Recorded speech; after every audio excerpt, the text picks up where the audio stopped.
Do you look to your favorite social media influencers' review before buying that lipstick or adding that protein supplement to your cart to kickstart your New Year's fitness resolution? Well, all that might change because the Delhi High Court is set to weigh the restrictions on what social media influencers can say online about other companies' goods and services. At the center of the dispute are a whey protein brand and four popular social media influencers who are set to flex their muscles in the High Court in a case that could affect the entire influencer industry, estimated to reach rupees 5,500 crore in 2024. Now, it all began in May this year when San Nutrition, a company that makes an isolate whey protein called DC Doctor's Choice Iso Pro, dragged four social media influencers to court alleging that they were disparaging its protein. The four influencers, and you may have seen their videos, they are Arpit Mangal of the All About Nutrition YouTube channel, Kabir Grover of the Health by Kilo YouTube channel, Manish Keshwani, and Avijit Roy of the CoreFit Lab YouTube channel. Now, the company says, of course, that its products are designed by international researchers, keeping the needs of athletes, fitness enthusiasts, and gym goers in mind. But the influencers claim otherwise. They had made videos alleging, among other things, that its whey protein was misleadingly labeled and that its actual protein and carbohydrate content differed from what was stated on the label. On 2nd December, Justice Amit Bansal of the Delhi High Court passed an order saying he would look into the limits that could be placed on social media influencers on what they can say about other companies' goods and services. In other words, and you can see the question that Justice Bansal framed in his order. So, in other words, the court is set to examine the boundaries of free speech in the context of what influencers can say. Now, the next hearing in this matter will come up on 16 December, but this isn't the first such case that has been brought against an influencer. Health influencer Revant Himatsingha, who goes by Food Pharma on social media, was in for a not so sweet surprise when the Delhi High Court asked him to stop disparaging Bournvita in October this year. Leading confectionery company Mondelez, which owns top brands like Cadbury, Bournvita, Oreo, and Tang, had dragged Himatsingha to court alleging that he had made over 150 posts and videos targeting Bournvita and Tang for its sugar content. In one video, he even suggested that the company should consider changing its tagline from Taiyari Jeet Ki to Taiyari Diabetes Ki.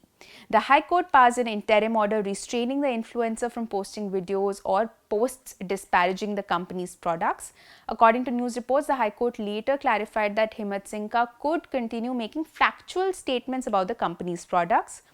Similarly, in May last year, the High Court passed another interim order directing three influencers, Avijit Roy, Kabir Grover, and Satvik Pandey, to take down videos in which they claimed that the protein made by Big Muscles Nutrition was unsafe for human consumption. In September last year, the court barred the three influencers from posting videos on the case on their YouTube channel as well, saying they could not conduct a media trial. But so far, courts have only restrained influencers or are hearing cases against influencers based on the facts of those specific suits and those specific allegations. However, the DC Doctor's Choice Isopro case, which I spoke about in the beginning of this video, has widened the scope of this debate. Its arguments and orders therefore may have repercussions on what influencers can or cannot say generally about the products and services of other companies. So, for instance, Zydus Wellness Products dragged another influencer, Prashant Desai, to the High Court earlier this year. Desai had made a video alleging that the company's product Complan, which is extremely popular, and other similar products of other companies, contained sugar levels that exceeded the recommended daily intake for children. In September this year, the court rapped Desai for commenting on a subject outside his expertise.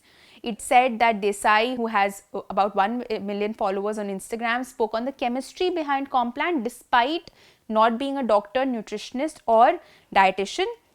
This was in an interim order, and the court added that Desai could not claim protection under the right to freedom of speech and expression when making negative remarks about Zydus' products or attacking Complan merely because he was a social media influencer. The court asserted, and I quote, that he cannot be allowed to openly belittle, malign, or vilify the plaintiff's product Complan about something which has been recognized or authorized by the government of India, unquote. The court then directed that the video be taken down from all of Desai's social media platforms. However, again, like I said, these observations are focused on the facts of the case before the court. Now, after focusing on specific cases, the court is set to go beyond and look at the wider limits on allegedly disparaging social media posts by these influencers. And of course, we'll keep an eye out on what happens in the case and we'll keep you updated. That's all I have for you today though. Thank you so much for watching. This is Apoorva Mandhani for The Print. For more such videos, do subscribe to our YouTube channel and follow us on Twitter, Instagram and Facebook.